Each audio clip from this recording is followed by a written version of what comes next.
एक बड़ी पुरानी कहावत है, तू डाल डाल तो मैं पात पात। अजीत डोभाल एक बेहद खास मीटिंग कर रहे हैं और इस मीटिंग से सबसे ज्यादा टेंशन किसे होने वाला है? पाकिस्तान को होने वाला है। क्यों? क्योंकि ऐसी जगह मीटिंग हो रही है, ये मीटिंग बहुत खास है और वो भी तब हो रही है जब 48 घंटे का सीज फायर को तोड़कर पाकिस्तान ने फिर से बम बरसाने शुरू कर दिए हैं अफगानिस्तान के अंदर। यानी ये मामला और भी ज्यादा आगे बढ़ता जा रहा है। और इस बीच डोनाल्ड ट्रंप ने भी एक बात कही है, इस जंग को लेकर नया ताजा बयान उन्होंने दिया है। जियोपॉलिटिक्स में बहुत कुछ चल रहा है, हमेशा की तरह जानने को मिलेगा बहुत कुछ। आइए जानते हैं इन खबरों को विस्तार से। वैसे तो ऐसा लगा था कि अब सीज फायर हो गया है तो मामला हल हो जाएगा। 48 घंटे का सीज फायर हुआ और इस सीज फायर के बीच में कथित तौर पर कतर में वार्ता हुई, बातचीत हुई दोनों पक्षों के बीच में और कहा गया कि इस सीज फायर को अभी ये लंबा बढ़ाएंगे। तब ऐसा लगा कि सब कुछ अब ठीक हो रहा है, अब कोई दिक्कत नहीं है। पर इसी बीच न एक घटना हो गई। कल हमने आपको बताया था कि जिस शख्स को इन्होंने निशाना लगाया, नूर वली, और वो बच गया। बचने का मतलब ये है कि इसका बड़ा खामियाजा पाकिस्तान को भुगतना पड़ेगा और वैसा होना भी शुरू हो गया। पाकिस्तान के अंदर एक और बड़ी घटना हो गई और इस बार जो घटना हुई, ये घटना पाकिस्तान को दहलाने वाली घटना थी। उत्तरी वजीरिस्तान का एक इलाका है मीर अली, यहाँ पर टीटीपी के एक आत्मघाती हमलावर ने बम से लदा वाहन लेकर मिलिट्री कैंप में घुस गया। वाहन में विस्फोट हो गया और विस्फोट के बाद माना जा रहा कि जब धुआं हुआ तो 3 टीटीपी आतंकवादी कैंप के अंदर घुस गए और गोलीबारी शुरू कर दी।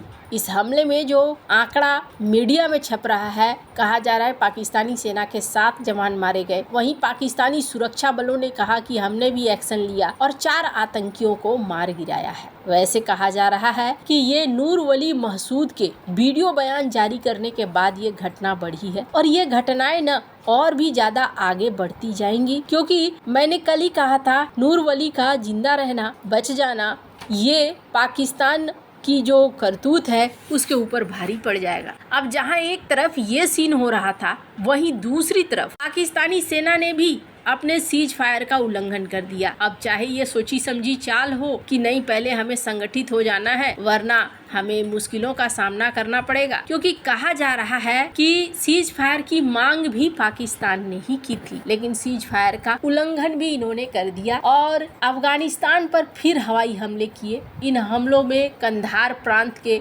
स्पिन बोल्डक जिले में कम से कम 40 लोगों की मौत हुई है, जबकि 170 से अधिक घायल हुए हैं, ऐसा कहा जा रहा है। बताया जा रहा है कि पाकिस्तानी हमले में मारे जाने वाले लोगों में ज्यादातर महिलाएं और बच्चे हैं। वैसे इन हमलों में सीधे आम लोगों के घरों को निशाना बनाया गया, ऐसा भी अब ये हो गया कि सीज फायर खत्म हो चुका है और एक बार फिर से यहाँ शुरुआत हो गई है जंग की। अब सवाल ये उठता है कि ये जंग कितना लंबा चलेगा और क्या इस जंग का रूप और भी बड़ा होगा। फिलहाल के लिए ये देखने को मिल रहा है पाकिस्तानी सेना कथित तौर पर जोर शोर से अब अफगानिस्तान के ऊपर एक्शन लेने के लिए आगे बढ़ रही है। इसी बीच डोनाल्ड ट्रंप का भी एक बयान आया है, स्क्रीन पर इस वीडियो को सुनिए। This is pretty much the last one, although I do understand that Pakistan attacked, or there is an attack going on with Afghanistan. That's an easy one for me to solve if I have to solve it. In the meantime, I have to run the USA, but I love solving wars. You know why? I like stopping people from being killed, and I've saved millions and millions of lives, and I think we're going to have success with this war. यहाँ पर Donald Trump ने कहा कि मैं ये जो युद्ध है इसे तुरंत खत्म करवा सकता हूँ, ये तो मेरे लिए बहुत आसान है। इस युद्ध को खत्म कराना, पाकिस्तान ने अफगानिस्तान के ऊपर हमला किया है तो ये युद्ध समाप्त कराना मेरे लिए कोई बड़ी बात नहीं है। वैसे तो मुझे अमेरिका को चलाना है, लेकिन जंग बंद करवाने में मुझे अच्छा लगता है और इसलिए अच्छा लगता है क्योंकि इसमें लाखों लोगों की जान बच जाती है और इसीलिए मैं इसे पसंद करता हूँ। हालांकि ट्रंप ने यहाँ अब एकदम से ये नहीं कहा कि आज ही रोक दो, कल ही रोक दो। लेकिन हाँ, एक चीज जरूर उन्होंने दिया कि मैं चाहूँ तो ऐसा कर सकता हूँ, पर अभी तक कोई एक्शन वाला काम डोनाल्ड ट्रंप ने नहीं किया है कि रोको या नहीं रोको। पर पाकिस्तान का रुख कड़ा होता जा रहा है। पाकिस्तान के जो रक्षा मंत्री हैं ख्वाजा आसिफ, इन्होंने अफगानिस्तान के शरणार्थियों को कहा है जो बचे खुचे हैं, इन्होंने काफी को तो पहले ही निकाल दिया। 20 लाख अफगान शरणार्थी थे, जिनमें से 10 से 12 लाख के बीच के शरणार्थी को बाहर निकाला जा चुका है। इन शरणार्थियों को पाकिस्तान से अपने कपड़ों के अलावा कुछ भी ले जाने की इजाजत नहीं है। यानी अगर कोई अफगान कोई दुकान चला रहा है तो वो दुकान साथ नहीं ले जा सकता है, दुकान का सामान साथ नहीं ले जा सकता है। ये स्थिति रही है। तो यहाँ पर जो पाकिस्तान के रक्षा मंत्री हैं, उन्होंने कहा कि भाई अब जितने अफगान के लोग हैं उनको अपने देश लौटना पड़ेगा। पाकिस्तान की धरती अब पाकिस्तानियों के लिए है, हमारी जमीन हमारे संसाधन 25 करोड़ पाकिस्तानियों के हैं, आप लोगों के नहीं है। आप लोगों के साथ हमारे संबंध अब खत्म हो चुके हैं और हम उस जैसा संबंध बनाकर नहीं रख सकते हैं। वर्षों तक हमने धीरज रखा, लेकिन अफगानिस्तान की तरफ से कोई चीज पॉजिटिव नहीं आई। अफगानिस्तान से अब हम शांति की अपील भी नहीं करेंगे,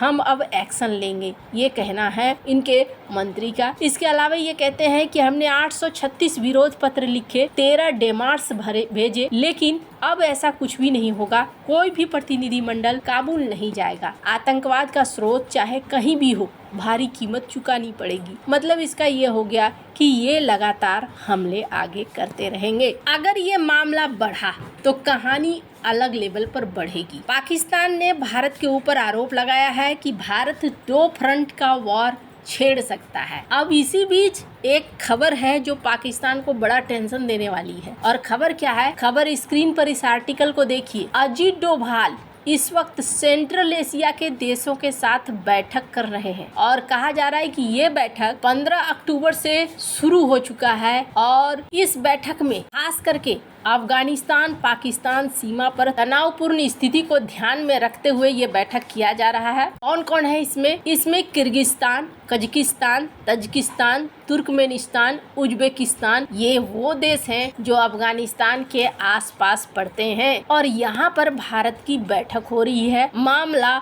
और मुद्दा अफगानिस्तान पाकिस्तान है। भारत और केंद्रीय एशिया के बीच में यानी सेंट्रल एशिया के बीच में संबंध तो मजबूत हुए हैं, लेकिन जो हालात हैं वो हालात देखकर लग रहा है कि आगे क्या होगा कहना मुश्किल है। फिलहाल जो ये बैठक है, इस बैठक को लेकर कहा गया कि एजेंडा क्या था? आतंकवाद, कट्टरपंथ, नशीली दवाओं की तस्करी का मुकाबला, रक्षा सहयोग की समीक्षा जिसमें द्विपक्षीय संबंध हो गए, सैन्य अभ्यास, हथियारों की आपूर्ति और खुफिया साझा जानकारी हासिल करना, क्षेत्रीय सुरक्षा स्थिति विशेष रूप से अफगानिस्तान पाकिस्तान सीमा पर हिंसा और स्थिरता जो केंद्रीय एशिया के लिए खतरा पैदा कर सकती है, उस पर भी चर्चा हो रही है। जून 2025 के बातचीत के तरह कनेक्टिविटी विकास परियोजनाएं, इन पर भी बातचीत हो रही है। भारतीय दूतावास ने जो बयान जारी किया उसमें ये कहा कि दोनों पक्षों ने द्विपक्षीय सहयोग पर चर्चा की और आतंकवाद, कट्टरपंथ, अतिवाद, नशीली दवाओं की तस्करी के खिलाफ मौजूदा सहयोग को बढ़ाने पर सहमत हुए हैं। ये तो वो शब्द हैं जो मीटिंग से निकल कर आते हैं, आधिकारिक तौर पर निकल कर आते हैं। अजीत डोभाल का इस समय सेंट्रल एशिया में होना मतलब आने वाले दिनों में आपको कुछ कुछ चीजें अलग अलग दिखनी शुरू होंगी। आपको क्या लगता है इन सब मामले में? आपकी क्या राय है? कमेंट कर जरूर बताएं। जल्द मिलते हैं अगले वीडियो में नई खबर के साथ।